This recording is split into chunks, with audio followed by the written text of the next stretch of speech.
Chapter 11. Still another time have I come to a place where it is very difficult to proceed.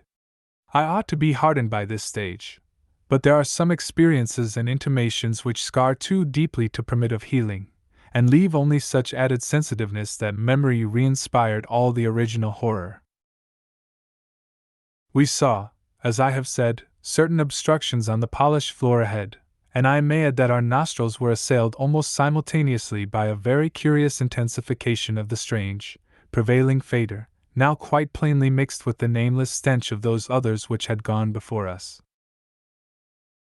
The light of the second torch left no doubt of what the obstructions were, and we dared approach them only because we could see, even from a distance, that they were quite as past all harming power as had been the 6 similar specimens unearthed from the monstrous star-mounted graves at Poor Lake's camp. They were, indeed, as lacking in completeness as most of those we had unearthed, though it grew plain from the thick, dark green pool gathering around them that their incompleteness was of infinitely greater recency. There seemed to be only 4 of them, whereas Lake's bulletins would have suggested no less than 8 as forming the group which had preceded us. To find them in this state was wholly unexpected, and we wondered what sort of monstrous struggle had occurred down here in the dark. Penguins, attacked in a body, retaliate savagely with their beaks, and our ears now made certain the existence of a rookery far beyond. Had those others disturbed such a place and aroused murderous pursuit? The obstructions did not suggest it, for penguin beaks against the tough tissues Lake had dissected could hardly account for the terrible damage our approaching glance was beginning to make out. Besides, the huge blind birds we had seen appeared to be singularly peaceful. Had there, then, been a struggle among those others, and were the absent 4 responsible? If so, where were they? Were they close at hand and likely to form an immediate menace to us? We glanced anxiously at some of the smooth-floored lateral passages as we continued our slow and frankly reluctant approach. Whatever the conflict was, it had clearly been that which had frightened the penguins into their unaccustomed wandering. It must, then, have arisen near that faintly heard rookery in the incalculable gulf beyond, since there were no signs that any birds had normally dwelt here. Perhaps, we reflected, there had been a hideous running fight, with the weaker party seeking to get back to the cache sledges when their pursuers finished them. One could picture the demonic fray between namelessly monstrous entities as it surged out of the black abyss with great clouds of frantic penguins squawking and scurrying ahead. I say that we approached those sprawling and incomplete obstructions slowly and reluctantly. Would to heaven we had never approached them at all, but had run back at top speed out of that blasphemous tunnel with the greasily smooth floors and the degenerate murals aping and mocking the things they had superseded, run back, before we had seen what we did see, and before our minds were burned with something which will never let us breathe easily again. Both of our torches were turned on the prostrate objects, so that we soon realized the dominant factor in their incompleteness. Mauled, compressed, twisted, and ruptured as they were, their chief common injury was total decapitation. From each one the tentacled starfish head had been removed, and as we drew near we saw that the manner of removal looked more like some hellish tearing or suction than like any ordinary form of cleavage. Their noisome dark green ichor formed a large, spreading pool, but its stench was half overshadowed by that newer and stranger stench, here more pungent than at any other point along our route. Only when we had come very close to the sprawling obstructions could we trace that second, unexplainable fador to any immediate source, and the instant we did so Danforth, remembering certain very vivid sculptures of the Old One's history in the Permian Age 150 million years ago, gave vent to a nerve-tortured cry which echoed hysterically through that vaulted and archaic passage with the evil, palimpsest carvings. I came only just short of echoing his cry myself, for I had seen those primal sculptures, too, and had shudderingly admired the way the nameless artist had suggested that hideous slime coating found on certain incomplete and prostrate old ones, those whom the frightful Shoggoths had characteristically slain and sucked to a ghastly headlessness in the great war of resubjugation. They were infamous, nightmare sculptures even when telling of age-old, bygone things, for Shoggoths and their work ought not to be seen by human beings or portrayed by any beings. The mad author of the Necronomicon had nervously tried to swear that none had been bred on this planet, and that only drugged dreamers had ever conceived them.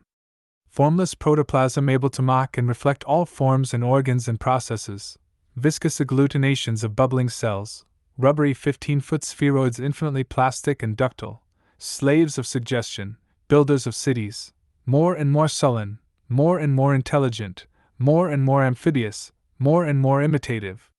Great heaven! What madness made even those blasphemous old ones willing to use and to carve such things? And now, when Danforth and I saw the freshly glistening and reflectively iridescent black slime which clung thickly to those headless bodies and stank obscenely with that new, unknown odor whose cause only a diseased fancy could envisage, clung to those bodies and sparkled less voluminously on a smooth part of the accursedly resculptured wall in a series of group dots, we understood the quality of cosmic fear to its uttermost depths. It was not fear of those four missing others, for all too well did we suspect they would do no harm again. Poor devils! After all, they were not evil things of their kind. They were the men of another age and another order of being. Nature had played a hellish jest on them, as it will on any others that human madness, callousness, or cruelty may hereafter drag up in that hideously dead or sleeping polar waste, and this was their tragic homecoming. They had not been even savages, for what indeed had they done? That awful awakening in the cold of an unknown epoch, perhaps an attack by the furry, frantically barking quadrupeds, and a day's defense against them and the equally frantic white simians with the queer wrappings and paraphernalia. Poor Lake. Poor Gedney. And poor old ones. Scientists to the last, what had they done that we would not have done in their place? Lord, what intelligence and persistence! What a facing of the incredible, just as those carven kinsmen and forebears had faced things only a little less incredible. Radiates, vegetables, monstrosities, star spawn, whatever they had been, they were men. They had crossed the icy peaks on whose templed slopes they had once worshipped and roamed among the tree ferns. They had found their dead city brooding under its curse, and had read its carven latter days as we had done. They had tried to reach their living fellows in fabled depths of blackness they had never seen, and what had they found? All this flashed in unison through the thoughts of Danforth and me as we looked from those headless, slime-coated shapes to the loathsome palimpsest sculptures and the diabolical dot groups of fresh slime on the wall beside them, looked and understood what must have triumphed and survived down there in the cyclopean water city of that night, penguin-fringed abyss, whence even now a sinister curling mist had begun to belch pallidly as if in answer to Danforth's hysterical scream. The shock of recognizing that monstrous slime and headlessness had frozen us into mute, motionless statues, and it is only through later conversations that we have learned of the complete identity of our thoughts at that moment. It seemed eons that we stood there, but actually it could not have been more than 10 or 15 seconds. That hateful, pallid mist curled forward as if veritably driven by some remoter advancing bulk, and then came a sound which upset much of what we had just decided, and in so doing broke the spell and enabled us to run like mad past squawking, confused penguins over our former trail back to the city, along ice-sunken megalithic corridors to the great open circle, and up that archaic spiral ramp in a frenzied, automatic plunge for the sane outer air and light of day. And then came a sound, a horrible sound, which enabled us to run like mad for the sane outer air. The new sound, as I have intimated, upset much that we had decided, because it was what poor Lake's dissection had led us to attribute to those we had just judged dead. It was, Danforth later told me, precisely what he had caught in infinitely muffled form when at that spot beyond the alley corner above the glacial level, and it certainly had a shocking resemblance to the wind pipings we had both heard around the lofty mountain caves. At the risk of seeming puerile, I will add another thing, too, if only because of the surprising way Danforth's impression chimed with mine. Of course, common reading is what prepared us both to make the interpretation, though Danforth has hinted at queer notions about unsuspected and forbidden sources to which Poe may have had access when writing his Arthur Gordon Pym a century ago. It will be remembered that in that fantastic tale there is a word of unknown but terrible and prodigious significance connected with the Antarctic and screamed eternally by the gigantic, spectrally snowy birds of that malign region's core. Tekeli-li! Tekeli-li! That, I may admit, is exactly what we thought we heard conveyed by that sudden sound behind the advancing white mist, that insidious, musical piping over a singularly wide range. We were in full flight before 3 notes, or syllables, had been uttered, though we knew that the swiftness of the old ones would enable any scream-roused and pursuing survivor of the slaughter to overtake us in a moment if it really wished to do so. We had a vague hope, however, that non-aggressive conduct and a display of kindred reason might cause such a being to spare us in case of capture, if only from scientific curiosity. After all, if such a one had nothing to fear for itself, it would have no motive in harming us. Concealment being futile at this juncture, we used our torch for a running glance behind, and perceived that the mist was thinning. Would we see at last a complete and living specimen of those others? Again came that insidious musical piping. Tekeli-li! Tekeli-li! Then, noting that we were actually gaining on our pursuer, it occurred to us that the entity might be wounded. We could take no chances, however, since it was very obviously approaching in answer to Danforth's scream, rather than in flight from any other entity. The timing was too close to admit of doubt. Of the whereabouts of that less conceivable and less mentionable nightmare, that fetid, unglimpsed mountain of slime-spewing protoplasm whose race had conquered the abyss and sent land pioneers to recarve and squirm through the burrows of the hills, we could form no guess, and it cost us a genuine pang to leave this probably crippled old one, perhaps a lone survivor, to the peril of recapture and a nameless fate. Thank heaven we did not slacken our run. The curling mist had thickened again, and was driving ahead with increased speed, whilst the straying penguins in our rear were squawking and screaming and displaying signs of a panic really surprising in view of their relatively minor confusion when we had passed them. Once more came that sinister, wide-ranged piping.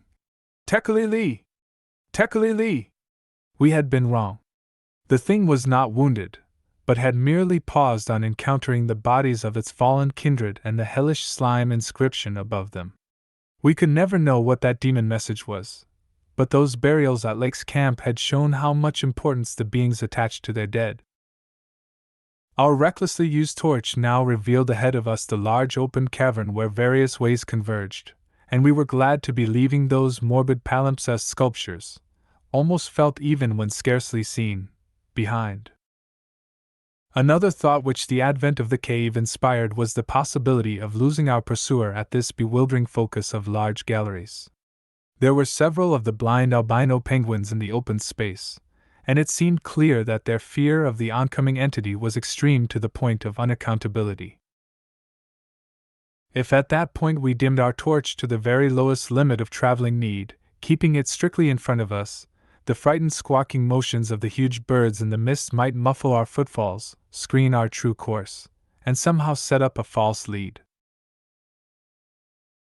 Amidst the churning, spiraling fog, the littered and unlistening floor of the main tunnel beyond this point, as differing from the other morbidly polished burrows, could hardly form a highly distinguishing feature, even, so far as we could conjecture, for those indicated special senses which made the old ones partly, though imperfectly, independent of light in emergencies. In fact, we were somewhat apprehensive lest we go astray ourselves in our haste. For we had, of course, decided to keep straight on toward the dead city, since the consequences of loss in those unknown foothill honeycombings would be unthinkable.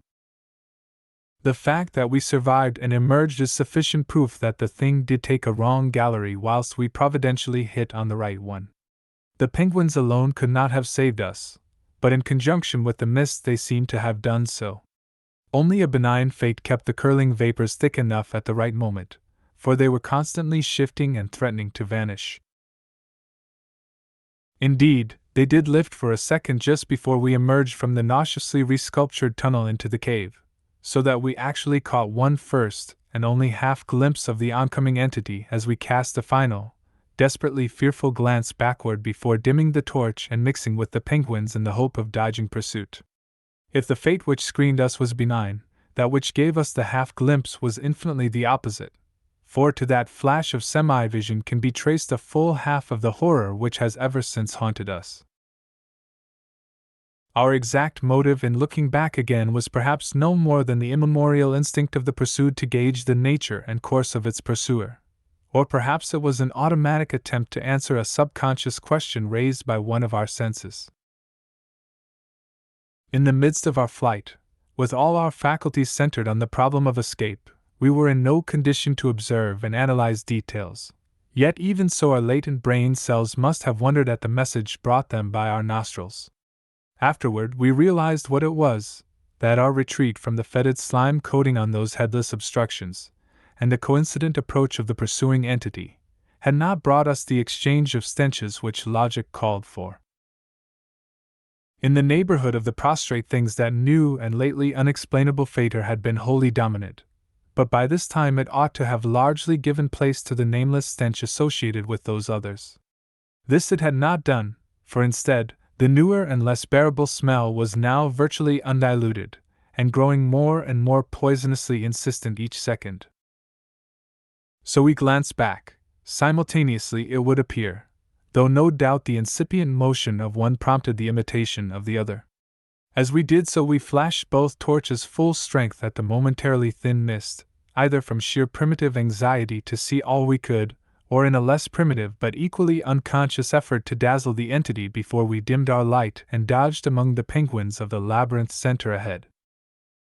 Unhappy act! Not Orpheus himself, or Lot's wife, paid much more dearly for a backward glance. And again came that shocking, wide-range piping. Tekeli-lee! Tekeli-lee! Danforth was totally unstrung, and the first thing I remember of the rest of the journey was hearing him light-headedly chant a hysterical formula in which I alone of mankind could have found anything but insane irrelevance. It reverberated in falsetto echoes among the squawks of the penguins, reverberated through the vaulting ahead, and, thank heaven, through the now empty vaultings behind. He could not have begun it at once, else we would not have been alive and blindly racing. I shudder to think of what a shade of difference in his nervous reactions might have brought. South Station under, Washington under, Park Street under, Kendall, Central, Harvard. The poor fellow was chanting the familiar stations of the Boston-Cambridge tunnel that burrowed through our peaceful native soil thousands of miles away in New England, yet to me the ritual had neither irrelevance nor home feeling. It had only horror, because I knew unerringly the monstrous, nefandous analogy that had suggested it. We had expected, upon looking back, to see a terrible and incredible moving entity if the mists were thin enough, but of that entity we had formed a clear idea. What we did see, for the mists were indeed all too malignly thinned, was something altogether different, and immeasurably more hideous and detestable.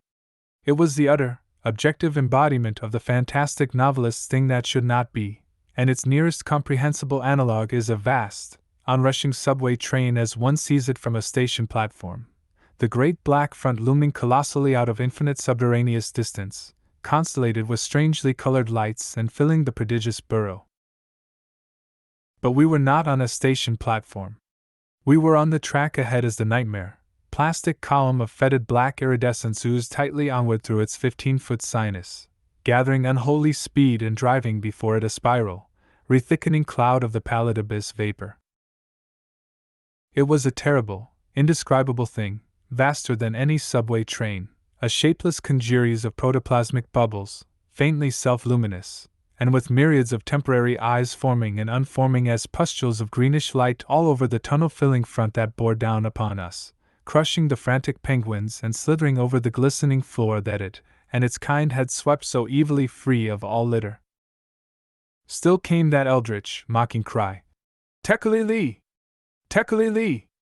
And at last we remembered that the demonic shoggoths, given life though, and plastic organ patterned solely by the old ones, and having no language save that which the dot groups expressed, had likewise no voice save the imitated accents of their bygone masters.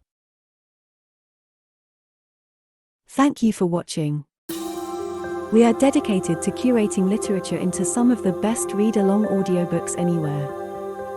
Please support the channel by clicking like and subscribe. As our supporters grow, we will be able to improve the quality of our publications, add better voices, and make more great books available to our viewers. If you have any requests, feel free to message us anytime. ultimateaudiobooks.com